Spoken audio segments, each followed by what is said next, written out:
ம். Hi, this is Sandhya. இந்த சம்மரில் பார்த்தீங்கன்னா நம்மளோட பாடியை வந்து ஹைஜீனிக்காக எப்படி மெயின்டைன் பண்ணலாம்னு நம்ம பார்க்கலாம்.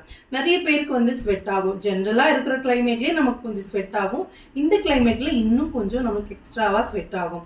அதுலேருந்து நம்மளை எப்படி நம்ம ப்ரிவென்ட் பண்ணிக்கிறதுன்னு பார்க்கலாம். எப்பயுமே சொல்கிற டயலாக் தான், பாடி ஹைட்ரேஷன் ரொம்ப முக்கியம், அதில் எல்லாரும் கவனமாயிருங்க. ஓகே, எப்படி அதுக்கப்புறம் என்ன பண்ணுறதுன்னு பார்த்தீங்கன்னா, நம்ம 2 நேரம் குளிக்கிறது கட்டாயமாக இருக்கணும். குளிச்சு முடிச்சாச்சு, அதுக்கப்புறம் நம்மளோட ரெகுலராக நம்ம யூஸ் பண்ணுற ப்ராடக்ட்ஸ்லேயும் கொஞ்சம் கவனமாக இருக்கணும். நம்ம குளிக்கும் போது பார்த்தீங்கன்னா antibacterial product, soap, body wash அந்த மாதிரி யூஸ் பண்ணிங்கன்னா இன்னுமே உங்களுக்கு யூஸ்ஃபுல்லாக இருக்கும். அண்ட் அண்டர் ஆர்ம்ஸ் பொறுத்த வரைக்கும் ஹேர் ரிமூவ் பண்ணியிருக்கிறது இன்னுமே உங்களுக்கு ஹெல்ப்ஃபுல்லாக இருக்கும். ரிமூவ் பண்ணும்போது ஒன்று வேக்ஸ் பண்ணுங்கள், இல்லைனா ட்ரிம் பண்ணுங்கள். இதை தவிர அன்வான்ட் ஹேர்ஸ் நீங்கள் ரிமூவ் பண்ணுறேன்னு க்ரீமோ இப்போ வேக்ஸ் பவுடர் வந்திருக்கு, அந்த மாதிரி சூஸ் பண்ணாதீங்க. பிகாஸ் அது வந்து உங்களுக்கு ஸ்கின்னுக்கு மேலே ஒர்க் பண்ணி அந்த ஹேரை மட்டும்தான் ரிமூவ் பண்ணுமே தவிர ஹேரை வேரோடு எடுக்கிற ப்ராசஸோ இல்லை ஸ்கின் ஃப்ரெண்ட்லியோ கிடையாது.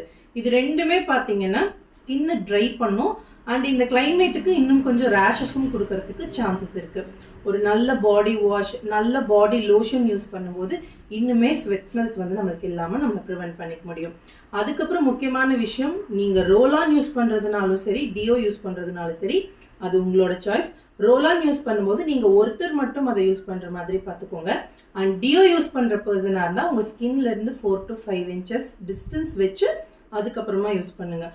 ஒரே இடத்துல லாங் ப்ரெஸ் பண்ணக்கூடாது. லைட்டாக ஸ்ப்ரெட் பண்ண மாதிரி தான் நீங்கள் வந்து டியோ யூஸ் பண்ணணும். இவ்வளோ க்ளோஸ்லலாம் போய் நீங்கள் அதை போட வேண்டியதில்லை.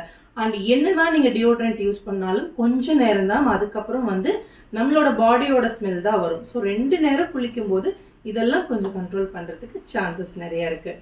இது பற்றின உங்களுக்கு வேறு ஏதாவது டவுட்ஸ் இருந்தால் கமெண்ட் பண்ணுங்கள். நான் நெக்ஸ்ட் வீடியோவில் எக்ஸ்பிளைன் பண்ணுறேன். தேங்க்யூ.